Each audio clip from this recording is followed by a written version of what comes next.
Alam mo kasi yung suicide, walang kakwenta-kwenta yan. Tama. Ano nga, mag-self-harm ka? Halika nga dito, babatukan kita eh.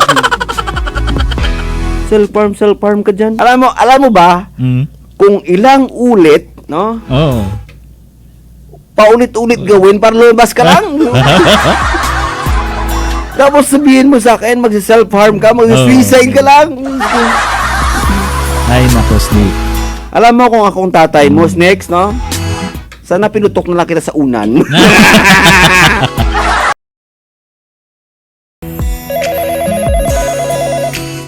Hello, good evening. This is Stanley. Magandang gabi po. Sino po sila? Hello, good evening po. Ako nga po pala si Sneaks. Snakes. Ano ba yung pangalan? Sneaks or snake, no? Snake or sneakers? Sneaks, yeah. Snakes. Sabi niya Sneaks eh. No? Hi, hello Sneaks. Kamusta ka? And how are you, Iha? Hello? Hello po, eto po, nakakaraos pa rin kahit papano. And I'm calling po from Banga. Wow, Banga. Hello nga pala sa taga Banga dyan, no? Hello po sa inyo, no? Sneaks from Banga. Yeah, that's very nice name, no? Sneaks, no? Parang sneaky. Sneaky. Sneakers. None. Sapatos. Sneak out, sneak Sneak out, in. yes. Diba? Nag-sneak ka dati sa school, no? Cutting classes for more. Sneaky. Pagkatapos namin mag-sneak, nakakita kami ng snake. Oh, Diyos ko. Huwag lang kumain ng snake. Diyos ko. Kung ako naman, labanan. Sabi ni Ma'am Erlina, Ano daw? sneaker chocolate daw. Yan. Kumain na ng sneaker chocolate. Hindi lang yung sneaky. Diyos ko. Kasi sabi ba, sneak it in. Diyos ko. Hala.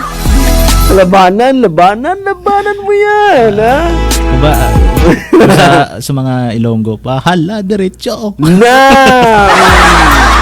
Sa mga Ilonggo pa, batu. Ay, naku na lang. Anyway, we go back to Snakes. Hello, are you still there? Please, greet your friends, Pangga. Good evening po sa lahat, lalo na sa mga sumusubaybay. At shoutout po sa mga kaibigan ko na nandyan, sa tropa Operation Takas, sa mga classmates ko, sa tropa Halo-Halo, sila Maria, Grace, Kaye, Princess, Carmel, lahat ng tropa ko dyan. Shoutout sa inyo guys. Tropa Takas, sabi ko na eh, sneaky girl eh. Sneaky. Sabi ko na eh, ha? Sabi ni Jomar Valenzuela, sabi niya, every night po ako nakikinig sa programa nyo. Thanks mga idol. Siguro every night nakikinig sa mga program and all. Ikaw Snakes ha? Sneaky talaga to ha? Kaya pala Snakes yung pangalan mo ha? Kasi tropa, ano ba yun? Tropa? Lahat, puro tropa eh. Tropa halo-halo. Tropa halo-halo. So they cut classes yes. to eat halo-halo. But just Anyway, pwede nating tanungin yung technician natin kung nag-i-sneak din ba siya. Nag-sneaky ka rin? Nag-sneaky ka rin. Batu eh. Labanan mo yan, my friend. If you happen to feel like going out, cutting classes, don't, okay? Labanan mo yan, ha? If you happen to do, something very, very bad, no. Labanan mo yan. Akala ko sabihin mo, halabira.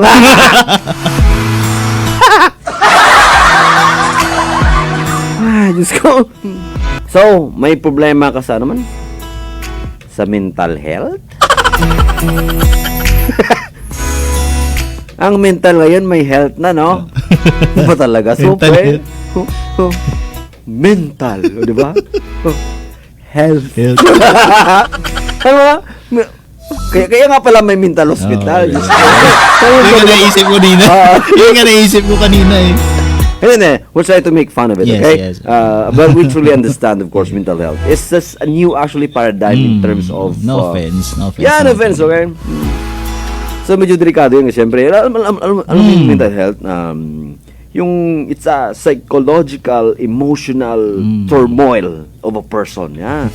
Ang lalim nyo na, turmoil. Parang sinapiya ka ni Sigmund Freud. Hindi ko nga alam ba't nangingin yung mga chosen words ko parang umiba eh. No? Iba talaga pag hindi ka nakapag-dinner. Gugutom. Anyways, Iha, ano pa? Sige. Continue, Iha. Pasensya for interrupting, okay? Pabalik po yung SH na ginagawa ko po dati. Which means I kind of relapsed and dahil po siguro ito sa schoolworks, family issues, friend issues, outside school activity issues, pressure, stress, and disappointment.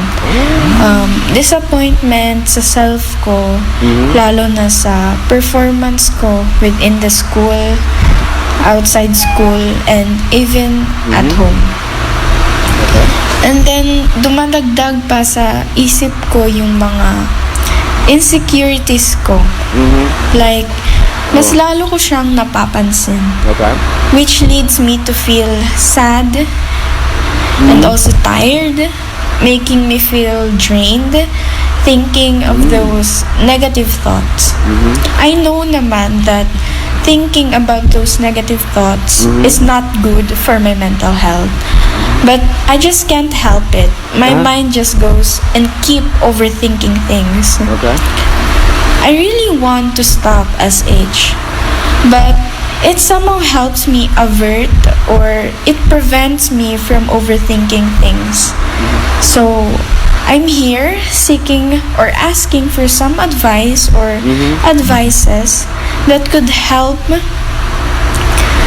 myself or that could help me attain a better and a positive way of thinking. Okay, yeah. Oh my God, Iha. Diyos ko. Alam mo yung SH, pare? Ano yun? That's a short for self-harm. Yan yung sabi niya eh. Oh, pag sinabi in connection, SH, in connection with mental health, that means may self-harm siya.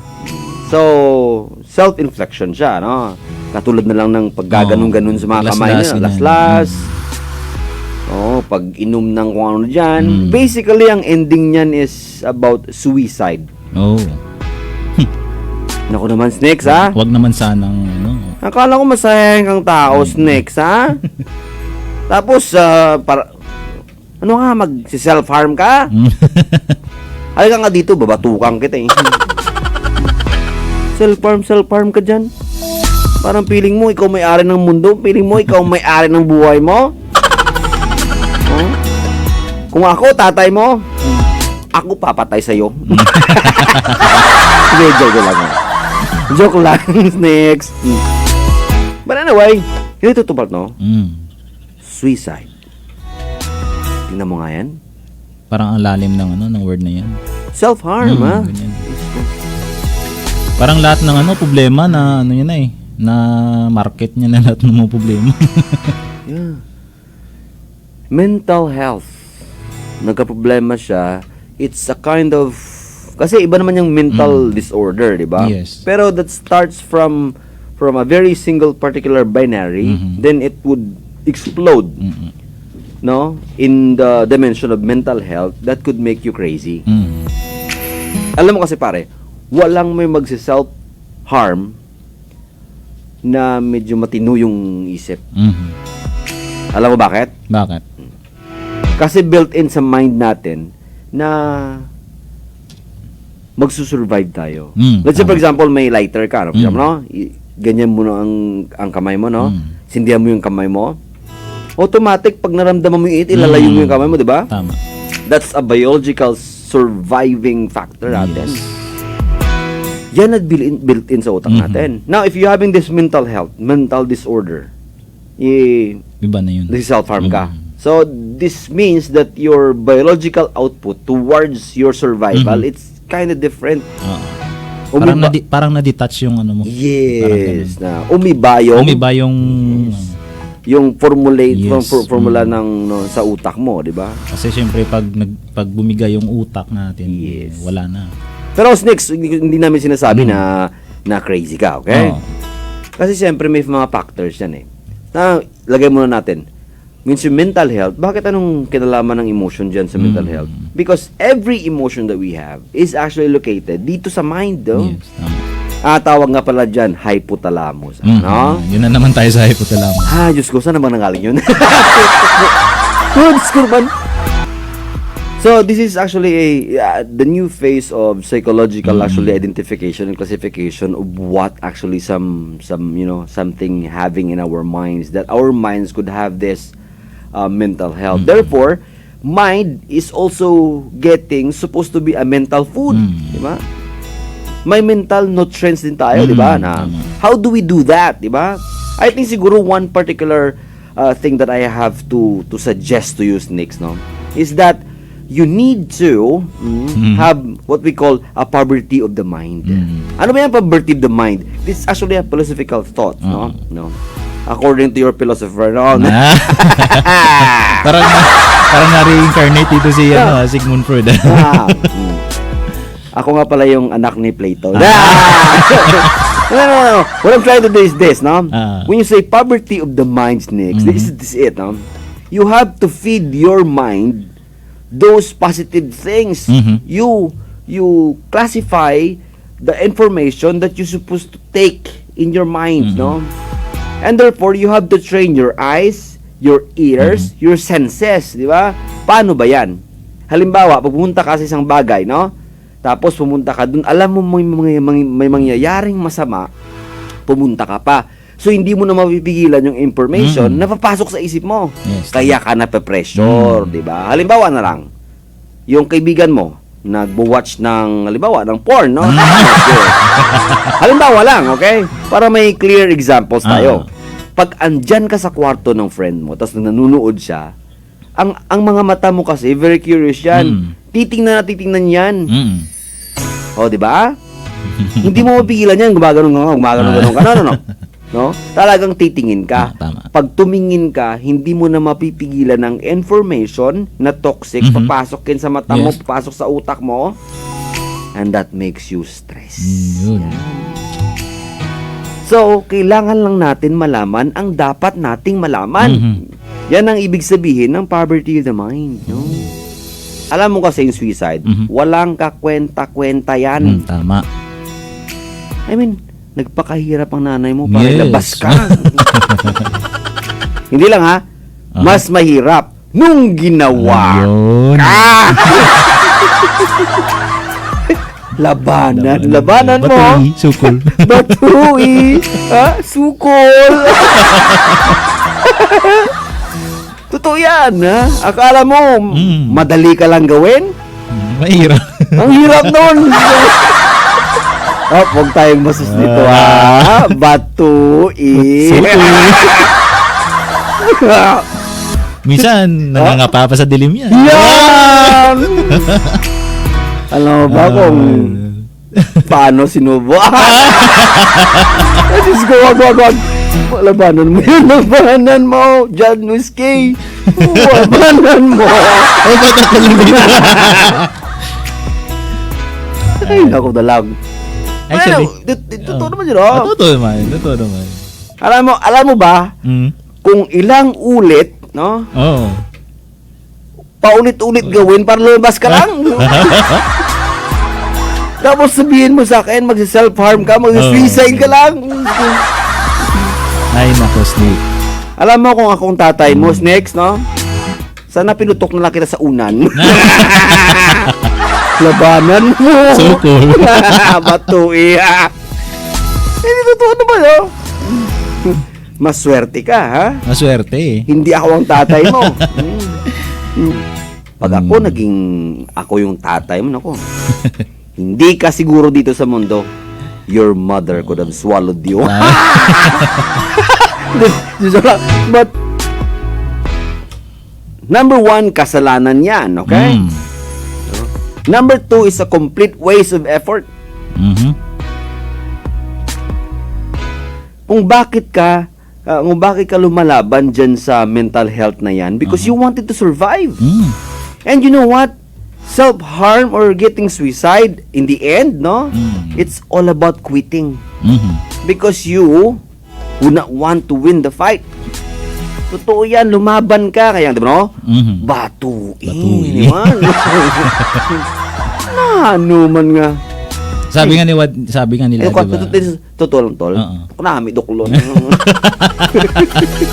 Joke lang. Sabi nga nila, di ba? Oh.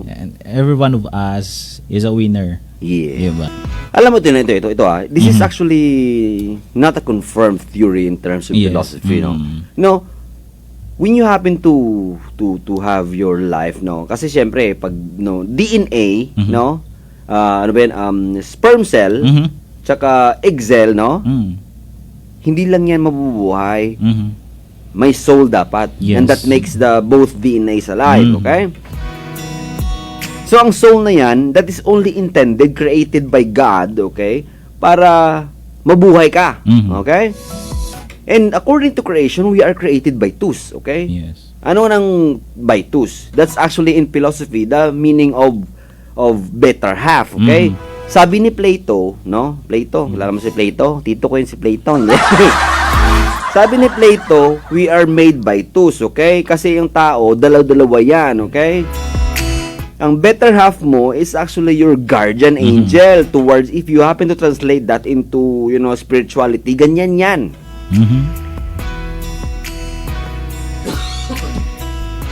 Masakit ang lalamunan ko. So, Sabi ko na akala ko ako lang nakakaramdam. but anyway, balik tayo doon, no? Yan. Ang better half mo, siya yung guardian angel mo, Yes. okay? Now, when you happen to be born in this world, snakes, no? Mag-aalaga sa iyo yung parents mo. Kasi hindi mo pa alam kung paano mabuhay sa mundo, right? And when you die, yung better half na yan, no? Na guardian angel mo, siya, parang, if you die in the world, you're reborn in the eternal life. And this guardian angel will be the one to take care of you, and like your mother on earth, will help you grow there in eternity, no? And how to live eternity, okay? So, ganyan yan, okay? However, hindi ko sinasuggest na madaliin mo yan, okay? My point is this, okay? There are thousands of what you call eviternal. Ano ba yung eviternal? Kasi may eternal being, Yeah. right? Yung eternal being yan, si God yan, okay? You consider God. O, maniwala ka na lang muna sa akin. Huwag ka muna mag-argue, okay?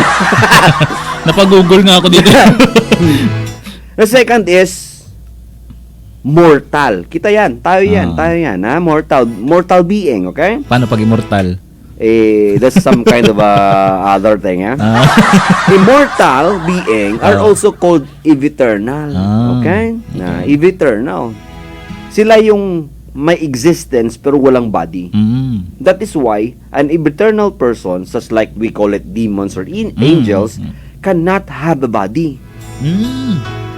Kasi ang pwede lang kasi spirit sila. Tayo soul. So magkaiba ang spirit tsaka soul, okay? Now, yung spirit na to has been waiting for us centuries, thousands of years, even eternity, just to taste, to have a body. Yan ang simula kung bakit may tinatawag na possession. Yun. Kaya mga demonyo niya, no? Mga demonyo dyan, mga espiritu dyan, no? Naghihintay yan para i-possess yung isang Yes, tao. tama. Bakit? Because they wanted to feel how to become like us. They are very jealous of us. Ikaw, snakes, is self-harm mo lang. There are too many angels and demons right there who wanted to take that body. Who want to be like you. Who want to live your life. Tapos ikaw, mental health. Tapos, self-harm. Tinunto? Tinunto. Ano ka? Tange? Suicide, duel, self-harm. Kaulog. Joke lang yan. Joke lang yan. Just part of the expression. Yes. Okay? So, don't be offended. Up! Huwag kang mga away. Batuin! Ay, no. Ito ha, kung hindi mo talaga mapipigilan, no, na mag-self-harm ka o mag-suicide ka in the end, I would suggest something. Ha? Gawin mo muna ang lahat ng mga masasarap. Yun. Pasarapan mo ang sarili mo. Parang ang sarap ng ngiti ng technician natin, ha? Batuin! Totoo, ha? Tama naman. Before you die, you should try to feel the Feel, best things in the life. Yun. In life, baby. Diba? To be in love. No? To have a family. Yes. To graduate. Mm. To have a work. Actually, yung mga nangyayari dito kay Snakes, ano lang yan? Dadaan lang yan. Parang hangover lang yun. Oo, tama. But after mga ilang years, nag-successful ka na, yan. Pag those time na balikan mo, tatawanan mo na lang yun. Yeah. Na-survive ko pala Kaya sabi, yung... ay, Oh. shit, ang tanga ko. Oh, Diba? Yan. Pero, you know what? We're trying to make this fun, okay? Pero the truth is, ang yung sinasabi namin, totoo yan. by theories and principles talaga, marami talaga na gustong isabuhay yung buhay mo. Yes. For all I know, Snakes, if you look around, meron dyan talaga na tao na sana mag-wish na ang buhay niya ay ang buhay mo. Yes, tama. Hindi mo lang alam Hindi yan. mo lang alam. You thought your life is so hard. Maraming mga bagay na magugulat ka. Tama. Totoo Sarap yan. ng feeling. Alam mo tol, Snakes, kasi nahihirapan ka, na may pressure kasi yan eh. Bakit may pressure? Kasi actually yung life mo, umaakyat yan eh. Tama. Patod natin tol, di ba? And we're still actually trying to go up to the stairs. Sa life kasi, there's no way but up. Oo, tama. Lapat mong umabanse. For the better, always for the better. That is why, sabi nga dito namin ni Lopanga, no? Bato. Sukul? Sukul ba yan? No? You can't just quit. Di ba? If life gives you all this shit, no? Bato. Try to take that, no, as a positive challenge. Yes. Yan. And then you do something out of it. We call it actually transcendence. Yeah. Yan. Pag may mga negative na mga words na Yes. na binato sa iyo, take it as a compliment. Yes. You transcend Transcend. this particular negative energy into a positive energy para may ilaw, mabuhay ang appeal ko, di ba? Ganun yan. Hello. Hello. What doesn't kill you makes you stronger. Fight. Na give life a hard time to beat you down. Ganun lang kasimple yan. Pakatatag ka. Tama. And I'm sure that matatag ka. Kasi syempre, you are actually created the strong as you are. Survival mode, check. Yan. Emotional quotient, check. Intellectual quotient, check. Yan. Moral quotient, Check. check. So, kumpleto ka na. Sometimes, mga problema andyan lang sa isip natin na makontrol natin yan, okay? I mean, if you happen to be comparing that to physical attributes, no? If there is, ano nga sa criminal law, tol? Uncontrollable force. So, di ba? Meron dyan, isang circumstance dyan, eh. I think that is mitigating. Mitigating circumstances. Or aggravating. Aggravating. Tama. I'm sorry po, attorney, nakalimutan. So, sabihin natin niya, manda kayo. Yan. Hindi ko alam bakit nakapasar ka. No. Just go. Anyway, no? Yun, pag sinabing uncontrollable force, no? If you put it in a very physical example, merong may gustong magpagawa talaga sa'yo. Tama. Like, for example, papatayin ko to pag hindi mo siya pinatay. Di ba, no? So, ilagay mo sa mental health yan. Ano bang uncontrollable force dyan? When everything is liquid and so vivid, di ba? That you can just control your mind. Even if you cry, you can cry. Without any particular feelings at all. Kita mo yung mga artista, pag sinabing, light, camera, action, iyak. Umiiyak, di ba? Because our emotions, our feelings, our thoughts can be controlled by us. Tama. Kasi simple yan. So, ganun yun. Anyways, time now we have 37 energy minutes after 9 o'clock in the evening, and you are still with Stanley Brandy. And of course, your DJ, Stanley. Jan Whiskey. Yeah, Kalimutan ko na pangalan. Inaanto ka na. Inaanto ka na. Inom mo na ako tubig. Batui. Pag inaanto ka, labanan mo. Sukol, bangga. Parang inako ko na yung pangalan, Stanley. Anyway, sorry. this is your favorite station, 107.7 Energy FM. Pangga. Wag mong sabihing radyo. Sabihing energy.